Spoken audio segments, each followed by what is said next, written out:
Assalamualaikum warahmatullahi wabarakatuh.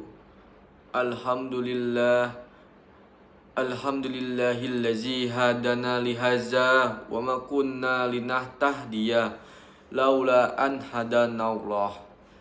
Ashhadu an la ilaha illallah wa ashhadu anna Muhammadar Rasulullah.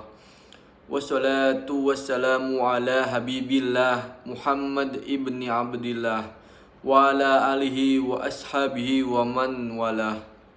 Amma ba'du, fa usikum wa iyaya bittaqwallah faqad fazal mu'takun wa taqullaha haqqa tuqatih wa la ta'mutuna illa wa antum muslimun. Qala Allahu ta'ala fil Qur'anil Karim, a'udzu billahi minasyaitonir rajim. Bismillahirrahmanirrahim.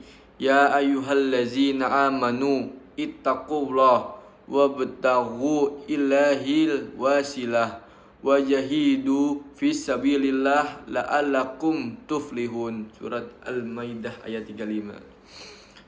Perkenalkan, nama saya Muhammad Rizky dari Prodi Manajemen Fakultas Ekonomi dan Bisnis. Saya akan membawakan pidato yang berjudul Etika Kepemimpinan dan Manajemen dalam Ajaran Islam. Saudara-saudari yang saya hormati, sebagai mahasiswa Prodi Manajemen, kita mempelajari bagaimana cara mengelola sumber daya secara efektif dan efisien. Namun, dalam perspektif Islam, manajemen bukan hanya sekedar teknik pengelolaan bisnis, tetapi merupakan amanah yang harus dijalankan dengan etika dan tanggung jawab. Islam telah mengajarkan prinsip-prinsip manajemen sejak dahulu. Salah satunya yaitu prinsip penting dalam manajemen Islam adalah amanah.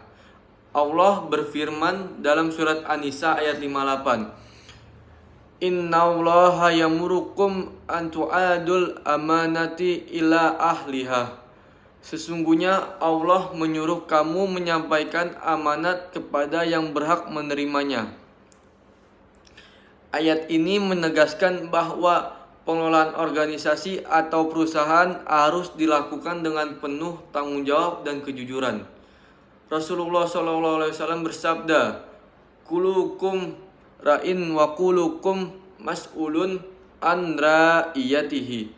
Setiap kalian adalah pemimpin dan setiap kalian akan dimintai pertanggungjawaban atas kepemimpinannya. Hadis Bukhari dan Muslim.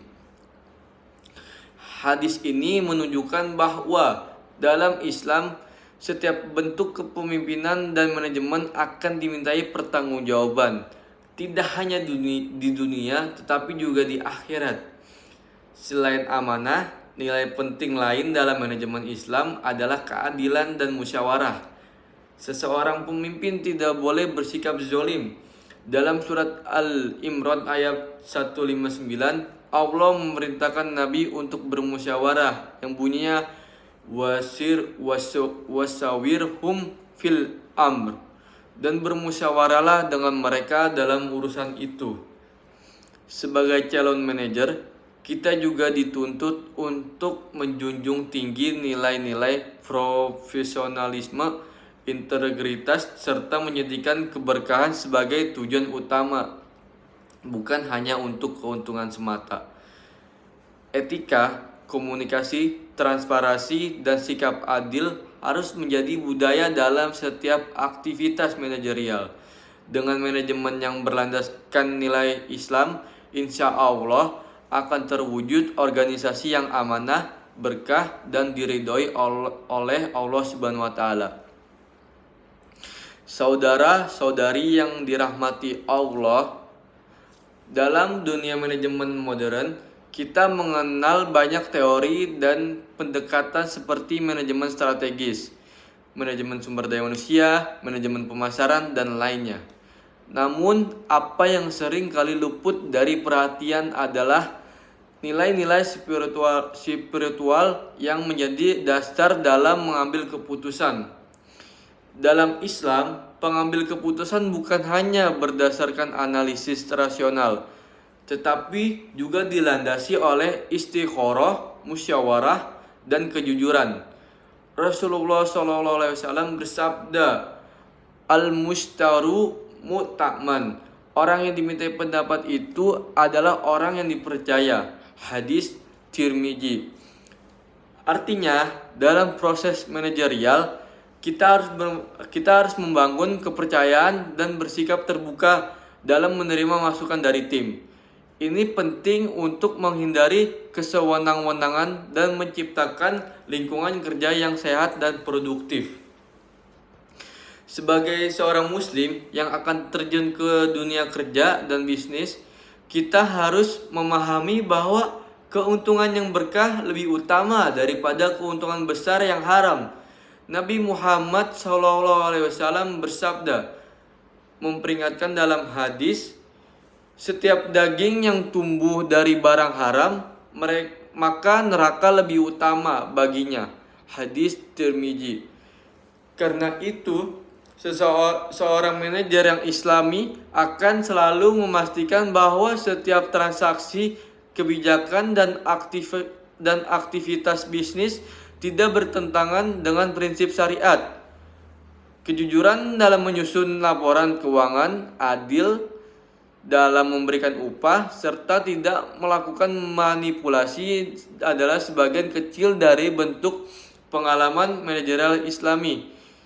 Ya, mari kita bangun budaya manajemen yang mengutamakan kejujuran, integritas, transparansi, dan kepedulian sosial. Ini semua adalah nilai-nilai islami yang bukan hanya membawa kesuksesan duniawi, tapi juga keberhasilan ukhrawi. Sebagaimana sabda Rasulullah SAW bersabda, khairun nas anfa'uhum linnas. Sebaik-baik manusia adalah paling bermanfaat bagi manusia lainnya. Hadis Ahmad. Allahumma fir lana wali walidina warhamhuma kama rabbayani shaghirah wali jami'il muslimina wal muslimat wal mu'minina wal mu'minat al ahya'i minhum wal amwat innaka sami'un qaribun mujibu da'wat ya qadiyal hazad rabbana atina fid dunya hasanah wa fil akhirati hasanah wa qina azabannar. Subhanaka Allahumma rabbal izzati amma yasifun, wassalamun ala mursalin, walhamdulillahi rabbil alamin. Wassalamualaikum warahmatullahi wabarakatuh.